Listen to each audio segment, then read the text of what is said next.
Welcome to I Wish You Could Hear This, where we explore great stories and simple proven steps to help you thrive in life, faith, and relationships. In our research, we've heard hundreds of hope-filled strategies for marriage, parenting, leadership, and life that are grounded in science and consistent with biblical truth. And now you can hear them too. I'm Shaunti Feldhahn. And I'm Jeff Feldhahn. Most of us have heard of the 5 love languages by Dr. Gary Chapman. But did you know that Dr. Chapman also figured out the 5 languages of apology? Jeff and I heard Dr. Chapman share this at a recent event, and we knew we had to have him share it with our listeners.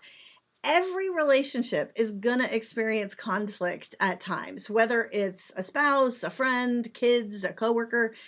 If we don't deal with a conflict properly, it can paralyze, maybe even destroy a relationship. But it turns out what really matters in dealing with it well is how we apologize when we realize the conflict is our fault, or at least some of it. And also, of course, how the other person apologizes to us. Today on I Wish You Could Hear This, we're going to hear from Dr. Chapman on how to give apologies in the way the other person best receives them, not just the way we prefer or naturally give them. And we are also going to get a sneak peek into an exciting new sort of update to the 5 love languages that is about to be released. Dr. Gary Chapman, thank you so much for joining us on I Wish You Could Hear This. Well, thank you. I'm delighted to be with you all again. Well, an introduction is probably not necessary, but for those who aren't as familiar, let me introduce you to our listeners. Dr. Chapman is an author, speaker, pastor, and counselor. He has a passion for people and for helping them form lasting relationships. His book, The 5 Love Languages, has sold over 20 million copies and has been translated into 50 languages. Dr. Chapman also has a wonderful nationally syndicated radio program, and even more important to us, we are blessed to count Dr. Chapman as a friend who has encouraged our ministry over many years. Like, you've been so seriously encouraging. Okay, I just have to tell our listeners this story. So this podcast launched in end of January, February 2025. And so after the first podcast dropped, we're getting ready to go speak at a church somewhere. And my phone rings and it's Dr. Chapman. And I'm like, we're packing and, whatever. But of course, I grabbed the call. And you said, I just listened to your first podcast, which was our story, kind of like how we got into all of the writing and the speaking. And you're like, girl, that was so good. I really enjoyed the podcast. And I'm like, and Dr. Chapman said, I'm in a hotel lobby in Florida waiting to get picked up for an event. And I said, oh, really? What are you doing? He's like, oh, Moody, which is your publisher. Moody arranged a 17-city speaking tour in February in Florida. And I'm like, I want to be you when I grow up. Like, the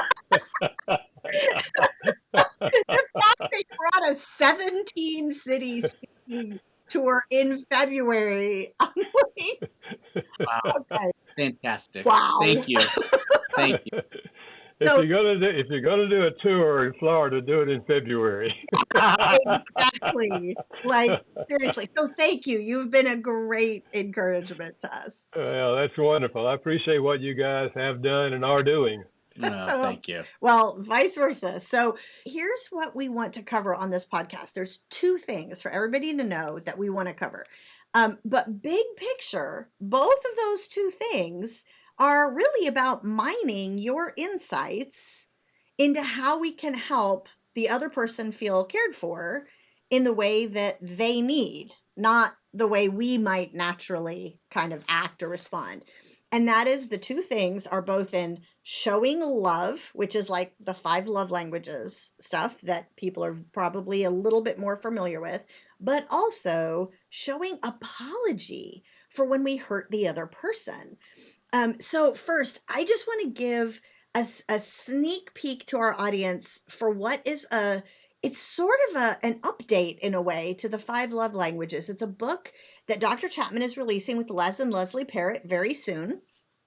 Rather than me summarizing what the 5 love languages is all about, Dr. Chapman, why don't you tell those who aren't as familiar with it what the 5 love languages are, and then we'll ask you about the new project. Okay, 5 different ways to express love. Number 1 is words of affirmation. You look nice in that outfit. I really appreciate what you did. Just using words to affirm the other person. And then there's acts of service, doing something to serve them. In a marriage, it's washing dishes, vacuuming floors, mowing the grass, walking the dog, changing the baby's diaper, doing something. And then there's gifts. It's universal to give gifts as an expression of love. The gift says, they were thinking about me. Look what they got for me. Then quality time, giving them your undivided attention. TV is off, computer is down, we're not answering the phone, we're talking to each other, we're sharing life with each other, or we can be taking a walk together or going out to eat, assuming we talk to each other while we're eating. Quality time, and then physical touch, affirming physical touches. And so the basic concept of that original book is that out of the 5, each of us has what I call a primary love language. One of them speaks more deeply to us emotionally than the other 4.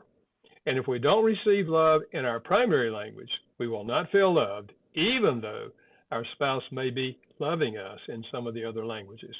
So that's the original book. Can you now briefly tell us a little bit about the new project, the new book you've written with Les and Leslie? It's called The Love Language That Matters Most, How to Personalize Love so that they really feel it. And we're going to be dropping a podcast with Les and Leslie shortly after this one. But we'd love to hear your thoughts on that, Dr. Chapman.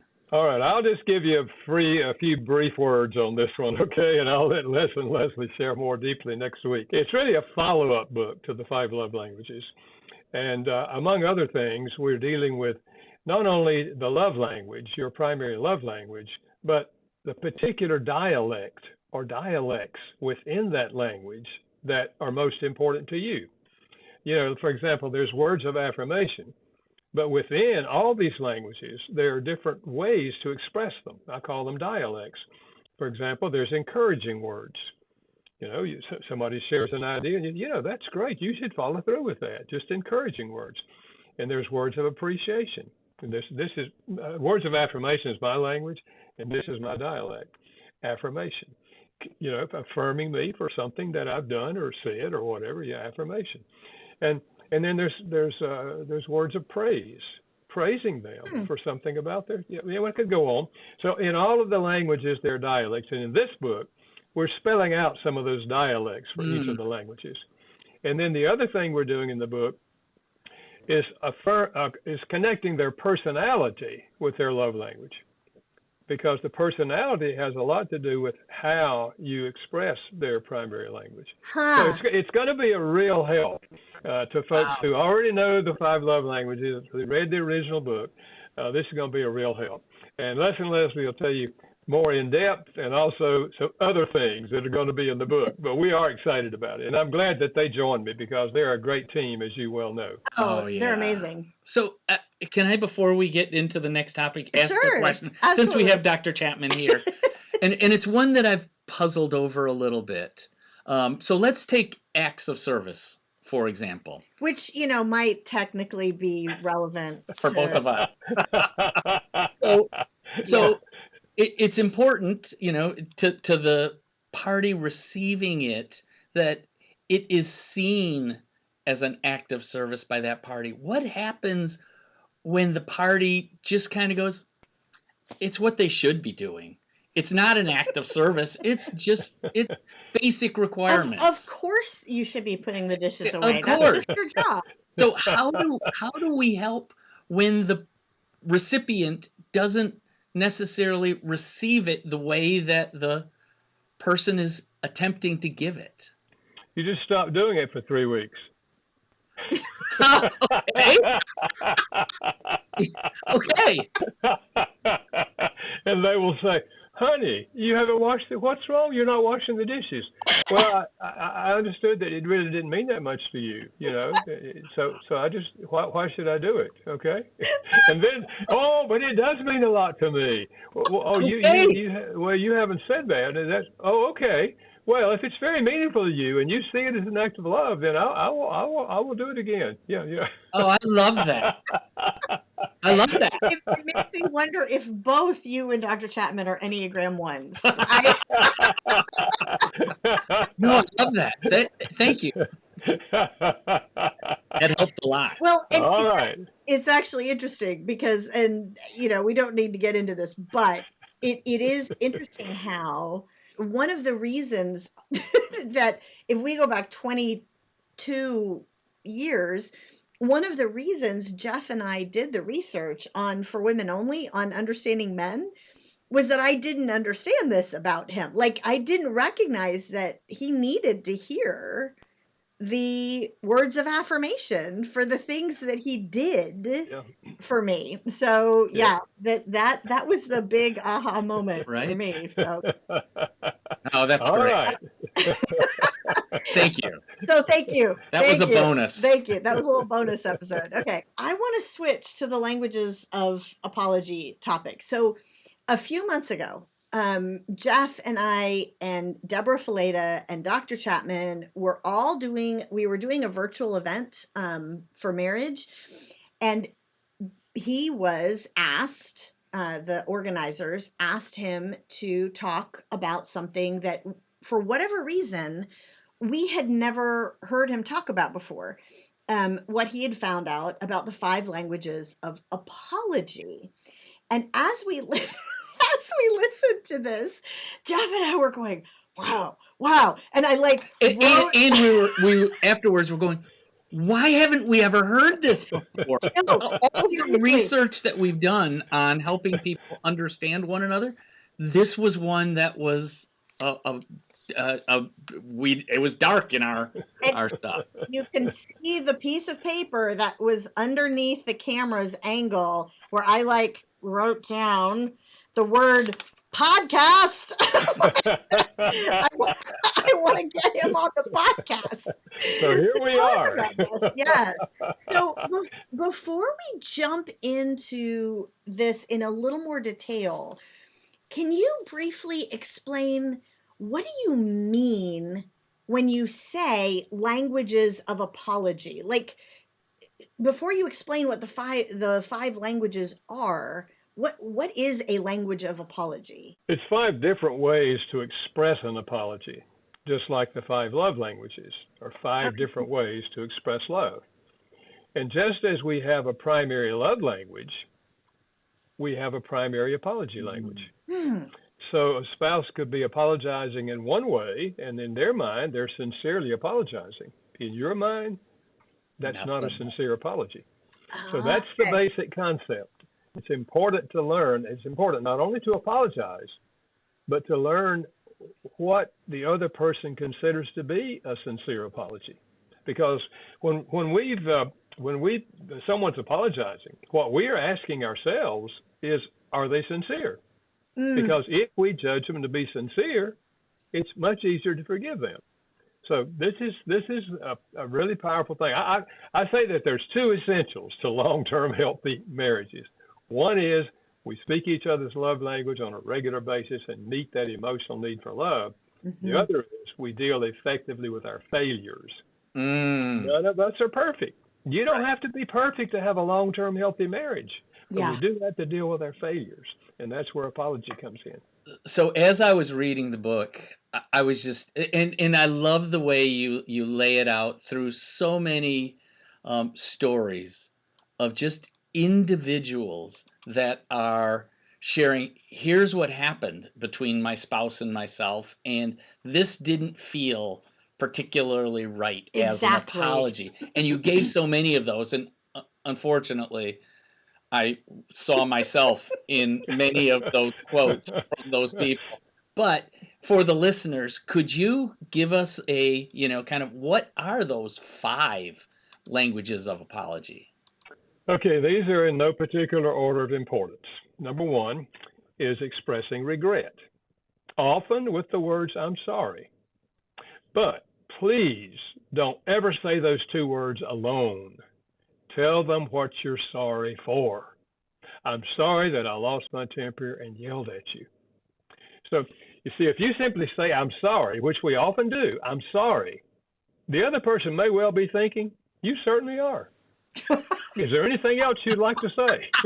You think you're apologizing. They think you're giving a character report. So tell them what you're sorry for, and don't ever use the word but. I'm sorry that I lost my temper and yelled at you. But if you had not, then I would not. And now you're no longer apologizing. You're blaming them for your Right, poor right. behavior. Okay? Okay. So expressing regret is one of them. The second one is accepting responsibility. I was wrong. Should not have done that.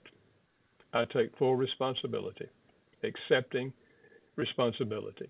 Wow. And for some people, if you don't say I was wrong, in their mind, they're still waiting. It's just not quite sincere. And incidentally, I point out in the book that this is the first step in teaching a child to apologize. You know, my son and I were in the kitchen together many years ago. He was about 6 years old. He accidentally knocked a glass off the table. It hit the floor, and when I heard it, I turned and looked at him, and he said, "It did it by itself." And I said, "Derek, let's say that a different way. I accidentally knocked the glass off the table." And he said, "I accidentally knocked the glass off the table."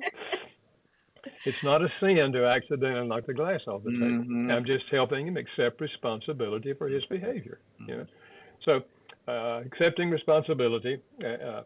I was wrong, and I've had men say to me, "How could I say I'm wrong if I don't think I was wrong?"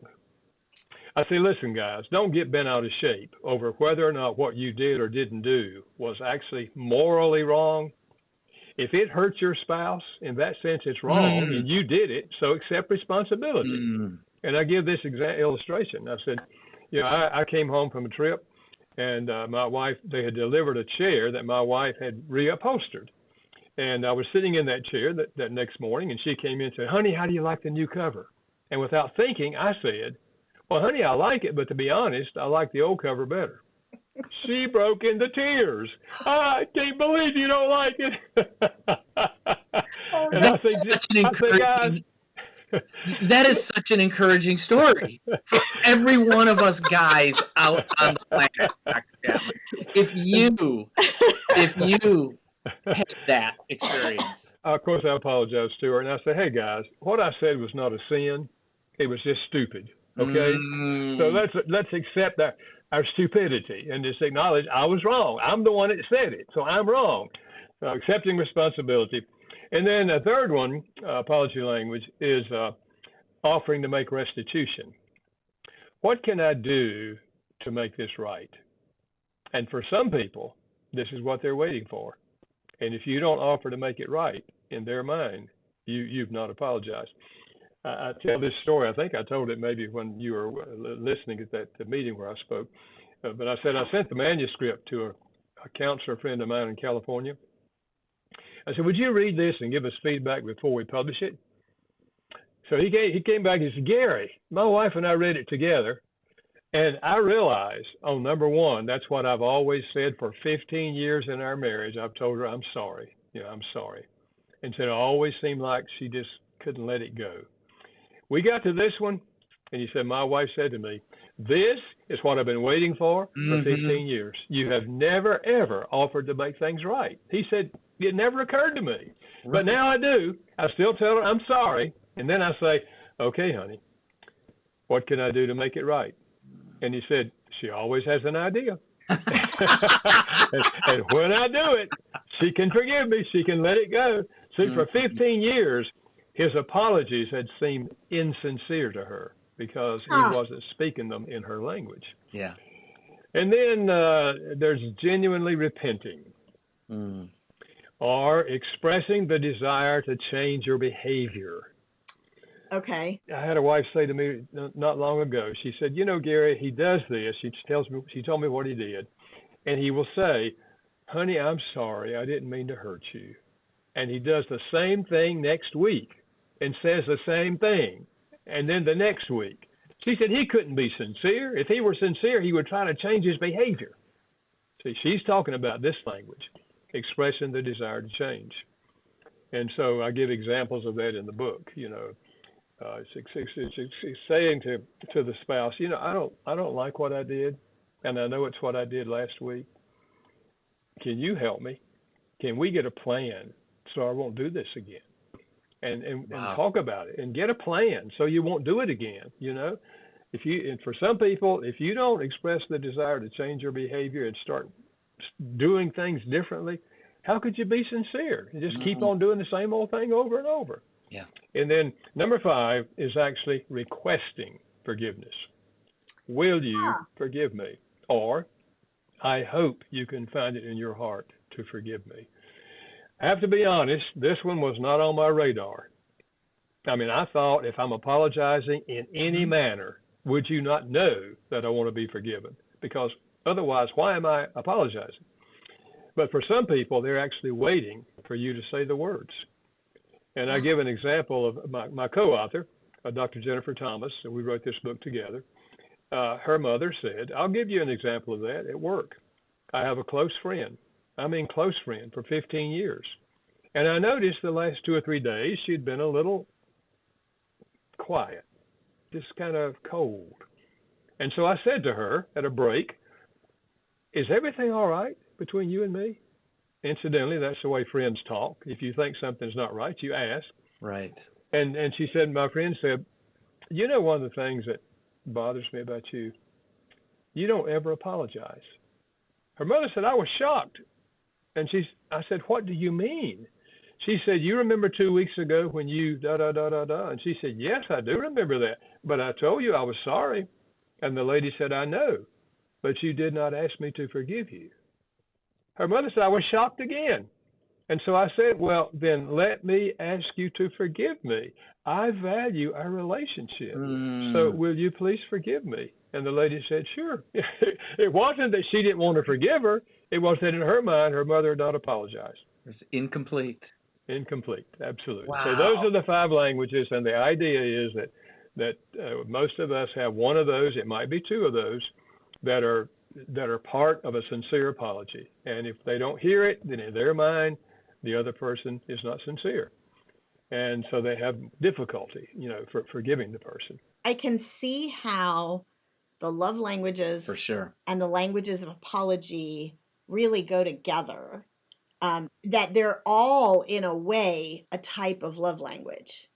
Because we are speaking what the other person needs to hear. It's the analogy that I think the pastor who married us, and the pastor and his wife did the premarital counseling. If I'm remembering correctly, it was them, because we've been married 31 years now, and I think it was them that they said, think of everything in your marriage and in your communication as being, you have 2 towers on 2 different hills, and you can be broadcasting whatever you're trying to communicate. But if the other person is on a different frequency, they're not hearing a word you're saying. You have to be on the same frequency in order to be able to receive everything that is being communicated to you. And it's almost like that. Like it's almost all of these things are about what the other person needs to receive rather than what we naturally might send. And honestly, Dr. Chapman, as I read this book, and I thought, my goodness, I mean, I've been working with Shaunti for the last 25 years on helping men and women understand each other, and yet I still assume that she knows what I need. And if she's not providing it, and it was in this particular area, if she's not providing it, then it's because she doesn't care enough about me, or whatever the reason. Well, as he said, it's the character. Exactly. It's like a character judgment, right? It's absolutely. I told you that I had, when I had read it, that you used all of these little stories from people, throughout the book that were so illuminating. There was one of a woman talking about her husband, and I shared it with Shaunti, And here's what the woman said, if I can just read it, because it showed a spotlight on me. And it said, most of all, I want him to understand how he hurt me and why. I want him to see things from my perspective. I expect to hear him say, I apologize. I'm really sorry. It helps if he gives an explanation of how his actions hurt me. That way I know he understands. If it's something really bad, I expect abject misery and want him to be really sad about the pain he caused me. That is a window into my life and what Trump has had to put up with. Yeah, yeah, yep. And that's the situation, you know. And the reality is, most of us learned how to apologize from our parents. As we grew up, they taught us something. Now, we did find that about 10% of the population almost never apologizes for anything. Oh, wow. And Really? most of those are men who learned it from their fathers, who said to them, real men don't apologize. Mm. And we know where their fathers got that. John Wayne, that great theologian. Real men don't apologize. And I say to those guys, I say, listen, guys, your dad probably did the best he could, but your dad had bad information.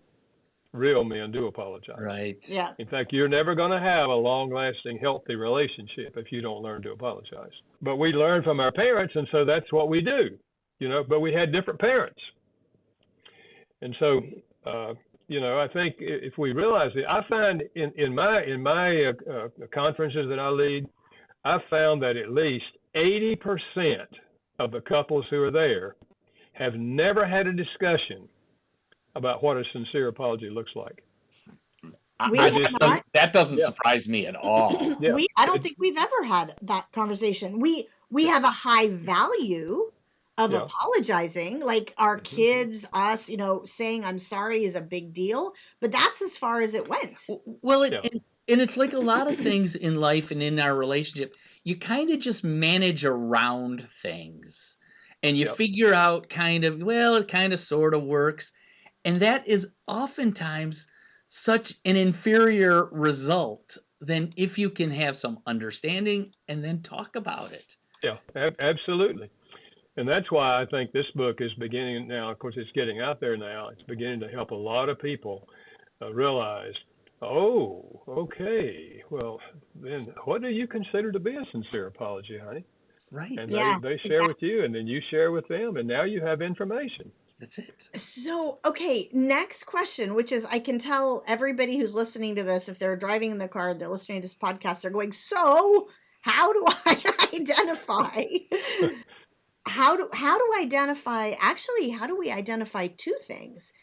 How do we identify, most importantly, what type of apology our spouse needs? But how do we also try to figure out our own? Like so that we can understand what we need so that we can help our spouse in that way. Well, I think one thing is you ask yourself the question, when I apologize, how do I apologize? Just look back over, you know, your life. When I have apologized to people, what have I said? Because typically we're saying to others what we would want them to say to us. And then you ask yourself this question: when someone is apologizing to me, what do I want to hear them say? So you're just asking yourself, really, those two questions, which is the two questions we ask thousands of people in order to come up with these five. We ask them those questions. You know, how do I normally apologize? What do I, you know, and then what do I want to hear? And so those two things really will pretty much help you understand what you consider to be a sincere apology. I would offer one additional thing. Buy the book and read it together.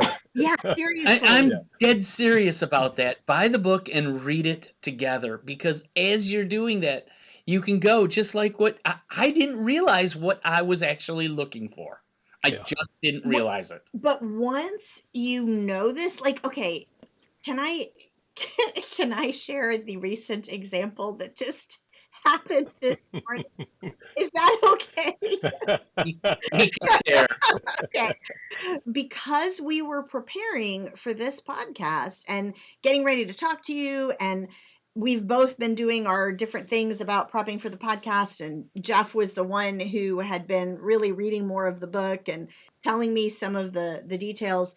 But we had been like thinking about this and how you apologize. And something happened this morning that made me go, oh, that's probably my apology language. Because, long story short, Jeff is very sweetly organizing like a celebration party because I'm about to finish my PhD. And by the time this podcast comes out, I will finally have my PhD. And which is like, it's years of work and all the things that, are weird, but that you're doing it in your 50s instead of in your 20s, but whatever.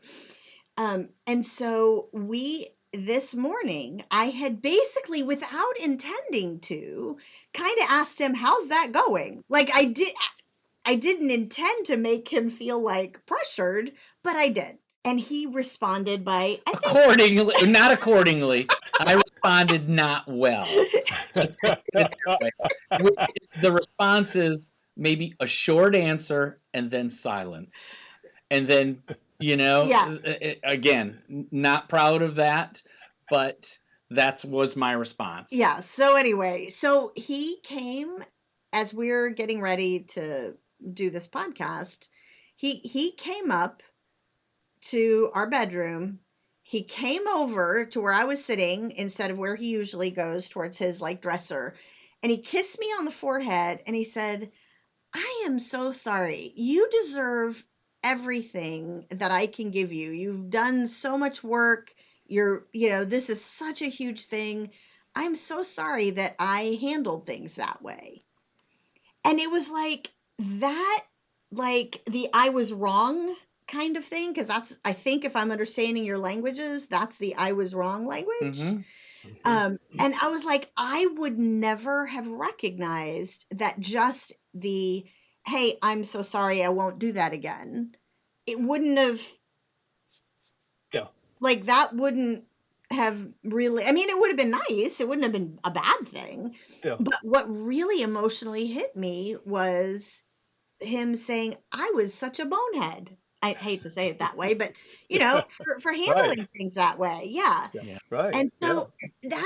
and I think that's probably your apology language too, Probably. because you want abject misery. Yes. So thank you, Dr. Chapman. Again, you doing great things for Jeff and Shaunti's life and marriage. Okay, now we're gonna go to we're gonna get a little bit more granular here for some of the people listening to this, because what if we don't want to apologize? What do we do when we recognize, like, I really don't want to? Like, they may think, that I hurt them, but I don't want to. What do we do? Well, whenever we do something or say something or fail to do something, then we create an emotional barrier between the two of us, Like a wall, you mean? a wall. Okay. And it does not go away with the passing of time. It sits there. And so if you fail to apologize, you are well, maybe unconsciously, allowing that block in the wall to just sit there. Wow. And then you have another situation where you do something that hurts your spouse. You put another block in the wall. And this is how people build walls between them emotionally. Wow. So that eventually, they have a huge barrier between, and they're just basically living in the same house, Wow. So I would say if you understand this, it is a necessity. If we're going to have a long-term healthy marriage, now you can have a long-term marriage without this, and you can end up with a wall between you, and you can just be living as roommates. But if you're going to have a long-term healthy marriage, we have to deal with our failures, and that means we have to tear the wall down. And so for people that have the wall, I suggest you just sit down and ask God, Show me where I have failed my spouse through the Wow. years. Wow. Yes. And God will answer that prayer. Yeah. And you just write them down. Wow. Show me where I have failed my spouse over the years. Wow. Because if I could just continue, it's almost like the imagery that we're getting from you is as you have done these things that have hurt your spouse, maybe unintentionally, right? Like that's a lot of the work that we do, that I can hurt Jeff's feelings and hit like a raw nerve that I don't know really is there or that I didn't Right. intend to. Like if I tease him in front of his friends or something about, Yeah. I'm not intending to, but still I've put another brick in the wall. That's right. And so the imagery is almost like with the apology, I'm removing the brick. Yeah. I'm removing one of those bricks. I'm dismantling it. Well, Yeah. one of the things that kind of strikes me is in those moments. Let's go back to mine and Shaunti's this morning. Out of self-interest, my own self-interest. Let's take Shaunti's needs out of the picture. If I am just focused on my self-interest, doing what your book encouraged me to do, which was to go and apologize Is that why and you say did I was it? sorry. No, but I'm thinking through it right now, even as we're talking, because if I hadn't done that, I know myself and I would have ruminated on and I would have been justifying why I was right in getting upset there because Shaunti always does Blah, this blah, blah. and she always does that. And I would have created this own internal turmoil in my own heart and mind. And by going the route of the apology, it was gone. I was Yeah. free and she was free. Yeah. And just in take just your own self-interest, do it outside of simply because it's right and it's the Christ-like thing to do. Yeah. It works for you. If that's your only reason, it works. Yeah. You're exactly right. And for couples, I say, sit down and talk about this because there's a good chance that there's some wall between the two of you that you haven't dealt with. And and again, the idea you gave earlier, reading the book together, each of you read the chapter, together and discuss it together. This could revolutionize many marriages because a lot of them, For sure. they've never dealt with all these things, and they have this wall between them. Well, And I don't say, I don't think we have a wall between us, but No. we've literally never discussed this. Yeah. Like we didn't know it was a thing to discuss. Right. So, okay, next question. Yeah. What if the person who's offended you doesn't offer the apology? Then the Bible's pretty clear about that. It says, if your brother sins against you, you go approach him. And if he apologizes or if he repents, forgive him. So sometimes we don't know we've hurt the other person, but that we have. And so if you were hurt and your spouse didn't see it as anything that necessarily would have hurt you, then you need to say something like, honey, if something were bothering me, would this be a good time to share it with you? See, don't just hit them broadside. Don't just walk up and say, what you did this morning was awful and da, da, da. No. You say, if there was something bothering me, would this be a good time to share it with you? And if they give you permission, which they likely will, because now they're dying to know, and you just say, well, you probably didn't mean this, but this morning when you said da, da, da, da, da, da, da, it really hurt me. It made me feel like, and you tell them how you felt. See, now, because you've come to them in a kind way, in a loving way, not in a yelling, screaming way, there's a good chance that they're going to apologize to you because you've brought it to their attention. They would not have apologized if you had not confronted them, because in their mind they didn't realize that what they said or did hurt you.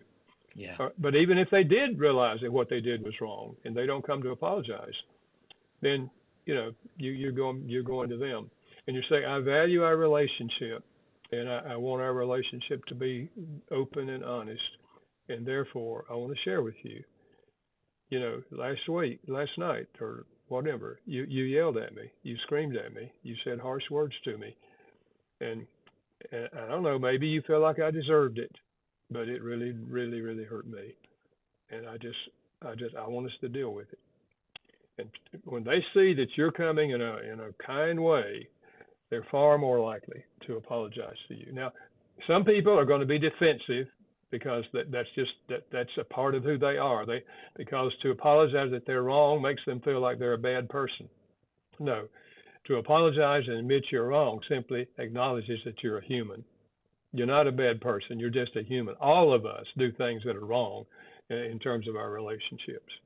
And I know we're getting close to the end here. We have to start wrapping up, but can I just press in on that and ask a follow-up question?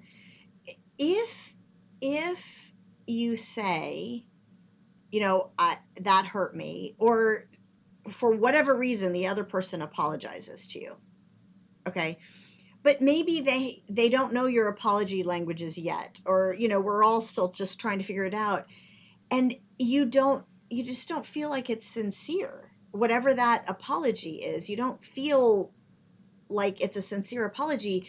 How can you sort of be confident that the other person's apology was sincere, even if it didn't quite hit you the way you needed to be hit? Yeah. Well, I think none of us know what the other person considers to be a sincere apology because we haven't discussed it, most likely. Mm-hmm. And so now that we know, here's what I say to a person that's read the book or heard me lecture on it. I say, now that you know that there's at least 5 ways to apologize, and now that you know that most of the time we learn to apologize from our parents, and they're probably apologizing in the way they were taught to apologize, let's give them credit for it. Let's choose to give them credit for it. You see, that's good. God knows our heart when we're apologizing to Him. He knows whether we're sincere or not. He knows our heart. We don't know the heart of the other person. And we judge sincerity based on what we've talked about, whether they're apologizing in a way that's meaningful to me. But now that we know that there are different ways, let's give them credit. But long term, far healthier if a couple will work through this together and share with each other what they consider to be a sincere apology, look back on their lives together and realize that there were times when you apologized that it didn't feel sincere to me. You're just being honest, kind of looking back over your lifetime together. But let's make things different in the future, and let's learn how to apologize in a way that's meaningful to each other. So. Wow, that is fantastic. And I think we probably need to be respectful of your time, Dr. Chapman. I want to keep him, but I know. So I guess in wrapping up, we've all been speaking to lots of audiences, sharing lots of information over times when we're talking with them. And we all know that most people forget most of the stuff. It's just impossible to retain all the information. So of however we've gone through this particular 40 minutes with you, if you were to kind of think through what would be one takeaway that you would really want a listener to remember from all of this that we've talked about, or something else of yours, when they think about themselves and their relationships? I think what I would say is if they're not familiar with the 5 love languages or the 5 apology languages, of all the books that I've written, I would say those would be the first 2 books you should read. Because these 2 topics are what I say essentials to having a long-term healthy relationship. Learning how to love the other person effectively in a way that's meaningful to them emotionally, and learning how to apologize in a way that's meaningful to them. And then I would also say, when you hear an apology, always be open to forgive. And remember, God forgave you. Yes. And we forgive others. So I think those would be the 2 things I would say. Lovely. Thank you. So we need to say thank you to Dr. Gary Chapman for coming on our show. So check out his books, obviously the 5 love languages if you haven't, but the 5 apology languages, and the newest book with Les and Leslie Parrott, The Love Language That Matters Most. And you can find links to these in the show notes. Also, please share today's episode and tag Dr. Chapman and tag us on all your social media channels. So thanks so much for being with us today. Thank you, Dr. Chapman. Thanks for listening to I Wish You Could Hear This. Remember to subscribe to our podcast. And as always, forward today's audio or video link to a friend, counselor, or pastor who would be encouraged.